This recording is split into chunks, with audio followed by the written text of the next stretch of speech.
Welcome to today's deep dive.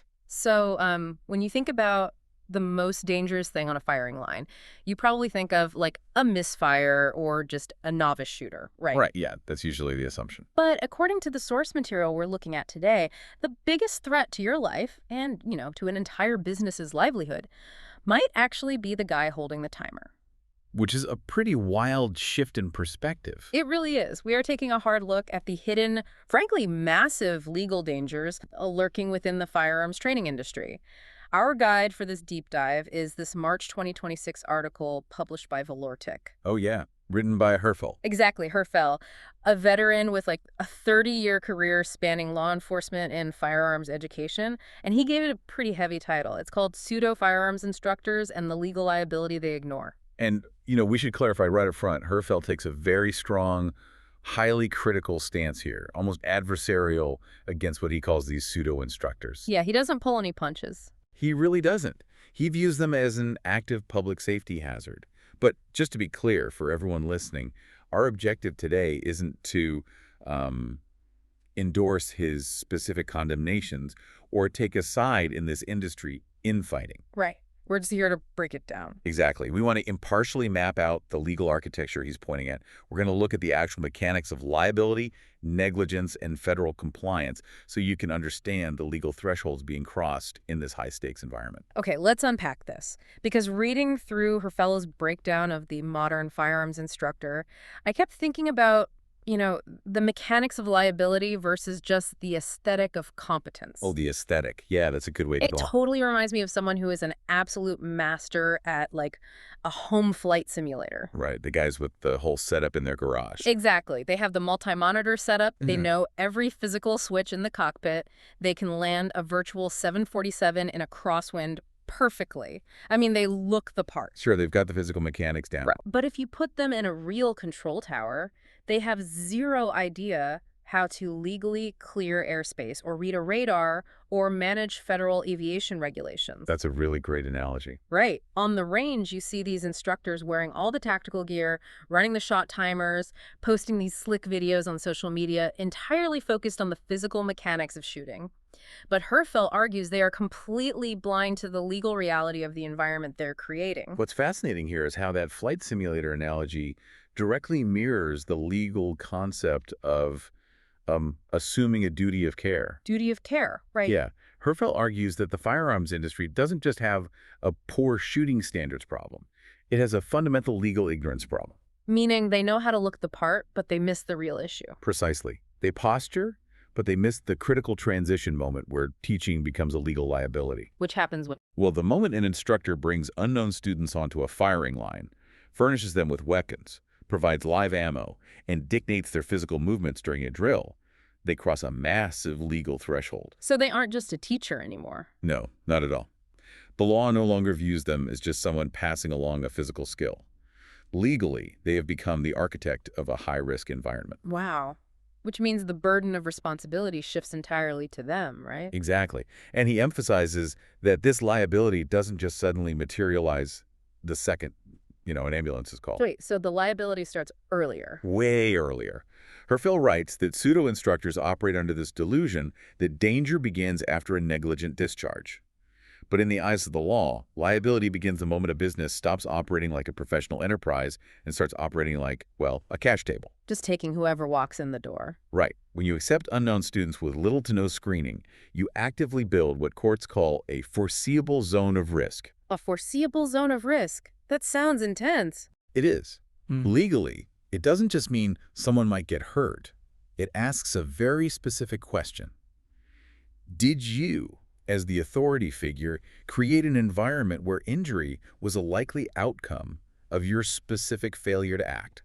Ah, I see. So when things go bad, the plaintiff's attorneys aren't just looking at the bullet hole. No, they are going to look at the entire intake process that put the shooter on the line in the first place. Man, a foreseeable zone of risk. It basically means you can't just throw your hands up in a deposition and say, wow, I had no idea that guy was going to do something reckless. Exactly. Because as the professional, it is literally your legal obligation to foresee it. But this leads me to a practical defense that we see everywhere. And here's where it gets really interesting. Because in modern society, we sign waivers for absolutely Oh, everything. definitely. Everywhere you go. Right. You take your kid to a trampoline park, you sign a liability waiver, you run a jet ski waiver. You have standard practice. So a lot of these instructors probably assume that having a student sign a 5-page legal document before stepping onto the range completely shields them from liability, right? Like, Huh. if that student makes a catastrophic mistake. If we connect this to the bigger picture of tort law, that is the exact false safety net Herfel dismantles. A waiver is not a magical force field against bad judgment. It's not. No. Legally, we have to distinguish between ordinary negligence and gross negligence. Okay, break that down for me. Sure. So a waiver might protect a training facility if a student, I don't know, trips over a sandbag in the parking lot and sprains an ankle. Right, something mundane. Yeah, that is ordinary negligence.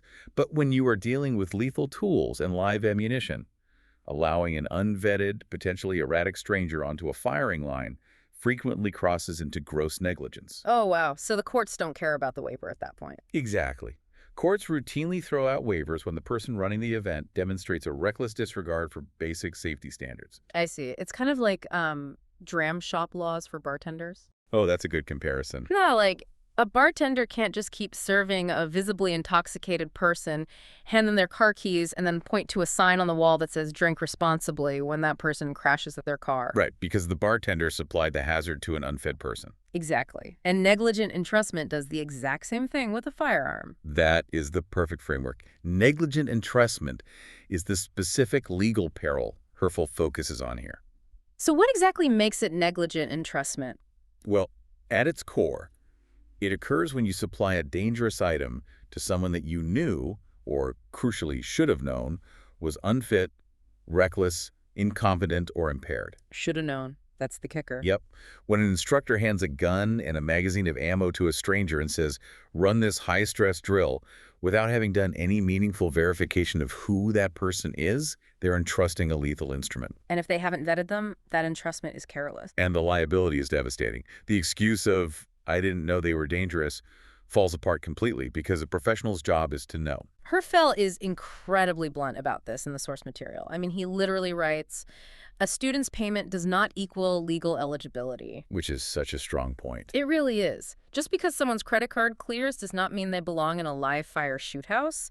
He draws this really sharp contrast, pointing out that firearms training is not yoga. Right. The mechanics of the environment couldn't be more different. I mean, in yoga, what's the worst that happens? A lack of vetting in a yoga class might result in, like, a pulled hamstring. But on a firing line, you are dealing with compressed decision-making, physiological stress responses, and projectiles traveling at supersonic speeds. Yeah, a slightly higher risk factor. Just a bit.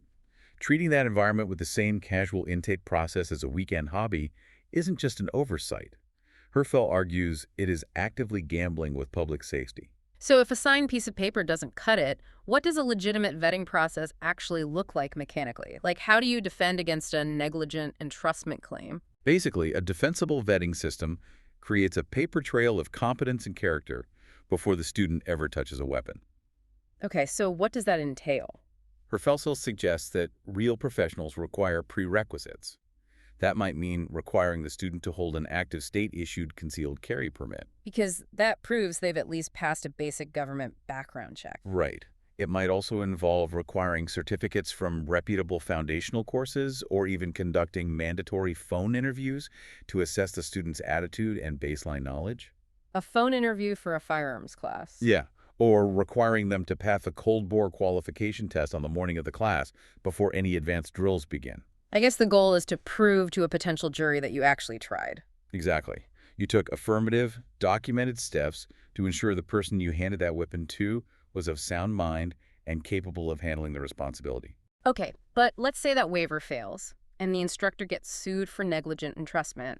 I'm guessing the plaintiff's lawyers aren't going to stop at the guy making $25 an hour holding the timer. Definitely not. They follow the money. Right. So if think- I am running a larger training facility, or I own a big shooting academy, and I hire an independent contractor to teach a weekend class, I assume that contractor absorbs the risk. That's what a lot of facility owners think. But I have a feeling the courts are going to look right past the contractor and stare directly at the logo on the building. They absolutely will. And this is where Herfel introduces the concept of vicarious liability to explain how organizational risk scales. Vicarious liability. Yes, bad training businesses love to try and isolate their liability by labeling their instructors as independent contractors. Yeah. They collect the profit when the class runs smoothly. But the second someone gets hurt, they claim the rogue instructor went off script and the facility isn't responsible. Exactly. But the courts use a different test to determine who is actually responsible. Right. Yes, courts use what is generally known as the control test to pierce the veil of independent contractor agreements. How does the control test work? Well, if your business marketed the class under its name, collected the tuition through its website, dictated the hours of the course, provided the targets and barricades, and established the overall environment, the law sees that instructor as your agent. Regardless of what their tax form says. Exactly. Under the doctrine of respondent superior, the employer is legally responsible for the actions of their agents performed within the course of their employment. So Hirschfeld's warning is that weak internal standards don't just stay isolated to the individual. Right, they become systemic organizational risk. You simply cannot contract away your core responsibilities to public safety. That makes total sense. Now, Hirschfeld brings up another massive area of systemic risk that caught my attention, and that is ITAR. Ah, yes. ITAR. Now, we usually talk about ITAR, the international traffic and arms regulations, when we're discussing, like, shipping night vision goggles to Europe or selling weapon parts overseas. Right, international smuggling, basically. Yeah. So how is Hirschfeld applying international export controls to a weekend pistol class taking place on a dirt berm in Ohio or Florida? This raises an important question about how federal law defines an export. Okay, I'm listening. So Herfel points out that pseudo-instructors love to throw around tactical buzzwords like ITAR on their social media Right. to sound elite. Oh, absolutely. It sounds super high speed.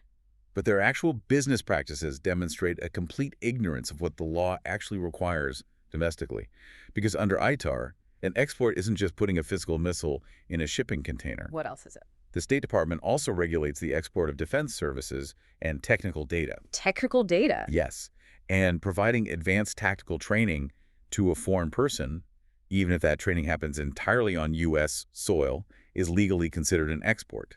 Wait, really? I struggle with the ITAR argument here. Are we really saying a guy teaching someone how to clear a malfunction on a Glock is going to get a knock from federal agents for arms smuggling just because he didn't check a student's passport? No, no. Yeah. And the distinction lies in the difference between basic marksmanship and tactical application. Yeah. Hirschfeld argues these pseudo-instructors constantly blur that line. Okay, where is the line between basic safety and a federal violation? Teaching someone basic safety, how to load a firearm, or how to shoot a static target is generally not regulated by ITAR. Gotcha. That's just basics. But the moment an instructor starts teaching coordinated multi-person, close-quarters battle tactics, specialized communication protocols under fire, or advanced tactical maneuverings, they are crossing into providing defense services and technical data. Wow. Yeah. And if you provide that specific level of training to someone who is not a U.S. person, you committed an ITAR violation. And a U.S. person in this context doesn't just mean, like, someone physically standing in the United States. Exactly the opposite. A U.S. person is a strict legal definition. It generally means a U.S. citizen, a lawful permanent resident, like a green card holder, or someone granted specific protected status like a political asylee. So a tourist wouldn't count? Nope. A tourist, a foreign student on an F1 visa, or someone here on a temporary work visa does not qualify. Oh, man. So because these pseudo-instructors have zero vetting process. Right. They might be eagerly taking $1,000 from an unvetted foreign national, running them through a highly advanced tactical shoot house, and accidentally committing a massive federal violation. Turning local negligence into federal scrutiny. That is wild. It really is. Hirschfeld's point is that if you are going to market yourself as an advanced tactical instructor, you bear the federal burden of verifying the legal status of every single person in your class. So what does this all mean? With all of this hanging over their heads, the negligent entrustment, the vicarious liability that could bankrupt the facility, the federal ITAR exposure, why do so many instructors continue to cut these dangerous corners? That's the million-dollar question. When I was reading the source, one highly specific phrase jumped out at me to answer this. Herfel diagnoses the root cause of all this as, quote, moral laziness disguised as confidence. It's such a striking phrase Yeah. because it moves past the idea of simple ignorance and points to a deliberate operational choice. Right. He isn't accusing these instructors of making an honest mistake. He's accusing them of actively choosing the path of least resistance. Exactly. Because it's financially incentivized in the short term. Yeah, just take the money, run some cool-looking drills, take a bunch of high-speed photos for Instagram, and just cross your fingers that nobody gets shot. But true professionalism, as Herfel defines it, requires an immense amount of rigorous, deeply unglamorous back-end work. Like what? The paperwork. Oh, tons of it. It means writing standard operating procedures and actually sticking to them. It means paying for comprehensive insurance policies that cover high-risk training. Which I'm sure aren't cheap. Not at all.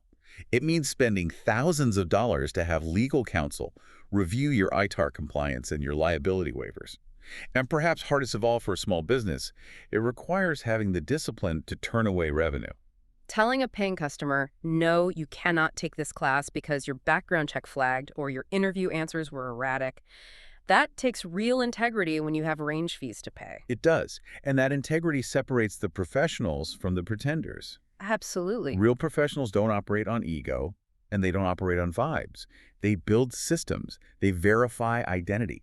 They understand that every single student on that firing line represents a massive legal and moral responsibility, not just a transaction. Because if you don't understand duty, compliance, and accountability, your technical ability to shoot a tight grouping on a target simply does not matter. Right.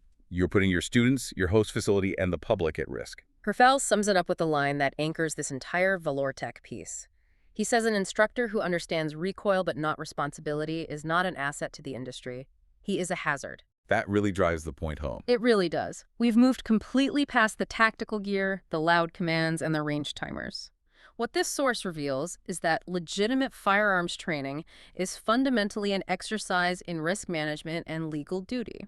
Absolutely. Whether you are a seasoned law enforcement professional, a casual weekend hobbyist, or just someone fascinated by the mechanics of liability, this article forces you to look past the marketing theatrics. It gives you a mental checklist to grade authority figures against. Are there prerequisites? Is there documentation? Is there accountability? It entirely reframes the power dynamic of a classroom, don't you think? Oh, totally. We are conditioned to look at the person in charge as the ultimate safety net. Right. But Herfel proves that if that instructor doesn't understand the law, the net is just an illusion. Which brings us to a final provocative thought I want to leave you with. Throughout this deep dive, we've focused heavily on the instructor's duty to vet the student. Right. The legal danger of handing a lethal tool to an unvetted stranger. But as a consumer, let's flip that equation. The next time you sign up for a class in any high-stakes environment, whether that is advanced self-defense training, learning to operate heavy machinery, or participating in extreme sports, are you critically evaluating the vetting process of the other strangers standing to your left and your right? Oh, wow. That's a scary thought. Right. Because ultimately, if the instructor holding the timer lacks the backbone and the legal knowledge to say no to their money, your own safety might be heavily compromised by the unvetted person standing right next to you. A foreseeable zone of risk, indeed. Exactly. Thanks for joining us on this exploration of liability, duty, and the true cost of expertise. We'll catch you next time.